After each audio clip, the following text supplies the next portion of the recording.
guys. Tinulak niya ako, tapos ginanong-ganon niya. Sinuntok niya, sabi ko sa kanya, bakit ba ganyan ka? Bakit ba ganyan yung ginagawa mo? Sabi niya, di ba ayaw ko nag-date? Sabi ko sa kanya, bakit nakita mo ba ako nag-date sa harap ng bata? Para bubugin mo ka ulit, ganito ganyan-ganyan. Sabi niya, hindi ganyan-ganyan, bakit mo ginagawa yan? Ano naman, nalalaki. Kami naman yung cellphone mo.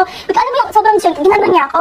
Okay. Ginaganon niya ako, yung bata, isang doon sa table, he was crying, and I felt so bad kasi andun yung bata, and nagkakaroon kami ng quarrel. Ginanon niya ako, sinuntok-suntok niya ako, like tinadyakan niya ako dito, which is, bago pa yung sa vape issue, is nag-away na kami few days after, tapos ginanon niya ako sa may, yung landscape niyang daan, tinulak niya ako doon, kaya ako nagkaroon ng dito, like parang, bruises talaga dito, yung in-open up nung hepe no, doon sa police. Okay. Tapos nun, yung sa vape issue na, ayun, tinadyakan niya ulit, so which is, it makes me like, parang naging worse yung, parang yung pain niya. Oo, sa ribs. Tapos nun, kinuha niya yung phone ko, tumakbo siya, so sobrang trigger ko, binasag ko talaga lahat ng gamit niya, yung TV niya, lahat, yung vlog niya na, binasag ko, sabi ko, wala na akong pakil, ganyan ginagawa mo sa akin, sabi ko, lahat ng ginagawa mo sa akin, pag yung buntis ako, gato ganyan, so binasag ko talaga lahat. Okay. So, in short, meron talagang motibo ba't siya dinakip ng polis? Kasi after nun, nagreklamo ka sa police station. Babate talaga ako. Okay, sige, relax lang ha. Now, meron ka nabanggit na bata. And actually, ito yung main reason talaga kung bakit ka nandito. Tama? Sino yung bata? Sige nga, sabi mo, nobody knows about this. Nobody knows. Go. Actually, I have a kid with Ronnie, and 3 months na siya. Anak siya ni Boy Tapang. Sa'yo, tama? Sa akin. Okay. Ayaw namin ipakita dito, mga ka-homer ko, yung picture ng bata kasi, what the hell, sobrang baby pa niyan. Huwag natin yan isama dito, no? Pero nakita ko siya, and yes, sobrang kamukha po siya ni Boy Tapang actually.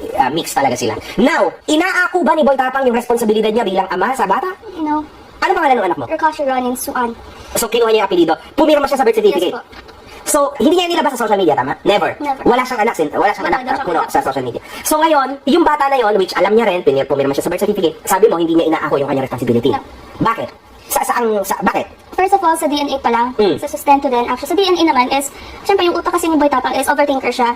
So sabi ko sa kanya, ako na mismo nagsabi, let's do the DNA test quickly, like right away after ng panganak ko. Grabe naman yun. Nag-iisip siya ng masama sa'yo. Lagi ka lang nasa bahay. Nasa bahay.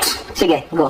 Then, after nun, sabi niya, sige, magpapa-DNA natin yung bata, ganito, ganyan. Inaantay ko lang siya. Tapos naging 1 month, 2 months, hanggang sa umuwi na lang ako sa bahay namin kasi parang wala namang napapala yung DNA. So, parang Hindi siya pumayag? Pumayag siya sa chat. Pero, wala, parang sabi-sabi niya lang, like, Okay. Talkies lang, tapos sitwasyon na wala na. Wala Okay. na. So sabi ko naman sa sarili ko, you're full of words, pero ayaw mo mag-take responsibility, tapos may gana ka pang mag-post sa social media mo na gusto mo ipa-DNA, isahan na lang yung sustento, punta sa bahay mga anakan ko, which kung ganyan yung sinasabi mo, gawin mo na lang talaga. Kaya pagbata na ko, nasa kaya Brighton, hanapukala yung anak. Kasi tiga pa din na, ipaan ko yung anak, ay bro sa balik, kaya sa tapos tinto. Bawal pa yan ka na tekpano, nagkamugo ko, pero pag wala, yakuha. So, una sa lahat, hindi naman pang isahang sustento lang to, no? Ito habang buhay to, Ronnie. Baliw ka ba? Mag-aanak-anak ka, tapos isang sustento, pwede ba yun? Tapos, sabi ko na lang sa kanya is, sa June 12 dapat is may appointment na kami ng DNA. Okay. So, last few days, minessage ko siya. Sabi ko, do you wanna continue the DNA or na? Kasi ako, pagod na ako na, like, Paulit-ulit, like, wala naman nangyayari. So, nilas ko siya, sabi ko, do you wanna continue the DNA or not? Sinend niya ako, tapos dinlock niya ako, tapos dinelete messages sa yung Telegram. Oh my God. So, parang sabi ko, what the heck? Ano yung utak mo? Like, anak ko, but wala yung mo? Tapos nasabihan ako ng irresponsible mother. Nasabihan niya ako ng irresponsible mother, which is not true. Baka, Hindi, siya talaga yung irresponsible sa ngayon, no?